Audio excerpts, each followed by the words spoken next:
ओम शांति। आइए सभी मिलकर सुनते हैं कहानी जिंदगी का सफर। ये कैसा सफर। एक प्रोफेसर अपनी क्लास में कहानी सुना रहे थे जो इस प्रकार है। एक बार समुद्र के बीच में एक बड़े जहाज पर बड़ी दुर्घटना घटित हुई। कप्तान ने शिप खाली करने का आदेश दिया। जहाज पर एक ही युवा दंपत्ति थे।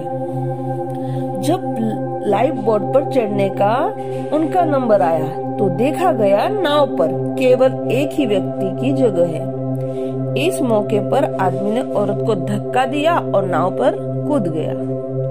डूबते हुए जहाज पर खड़ी औरत ने जाते हुए अपने पति से चिल्लाकर एक वाक्य कहा। अब प्रोफेसर ने रुककर स्टूडेंट से पूछा, तुम लोगों को क्या लगता है उस स्त्री ने अपने पति से क्या कहा होगा? ज्यादातर विद्यार्थी फौरन चिल्लाए। स्त्री ने कहा होगा, मैं तुमसे नफरत करती हूँ। प्रोफेसर ने देखा कि एक स्टूडेंट एकदम शांत बैठा हुआ था।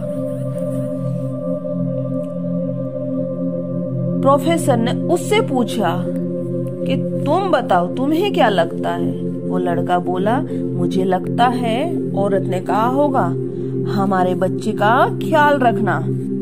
प्रोफेसर को आश्चर्य हुआ। उन्होंने लड़के से पूछा, क्या तुमने यह कहानी पहले सुन रखी है? लड़का बोला, जी नहीं, लेकिन यही बात बीमारी से मरती हुई मेरी माँ ने मेरे पिताजी से कही थी। प्रोफेसर ने दुख पूर्वक कहा, तुम्हारा उत्तर सही है। प्रोफेसर ने कहानी आगे बढ़ाई। जहाज डूब गया, स्त्री मर गई, पति किनारे पर पहुंचा और उसने अपना बाकी का जीवन अपनी एकमात्र पुत्री में लालन पालन में लगा दिया।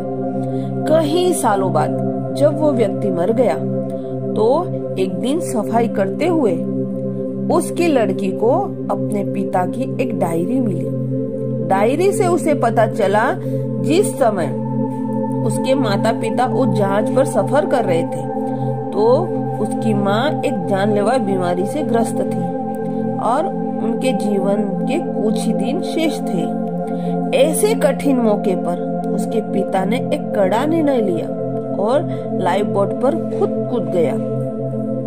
उसके पिता ने डायरी में लिखा था कि तुम्हारे बिना मेरे जीवन का कोई मतलब नहीं।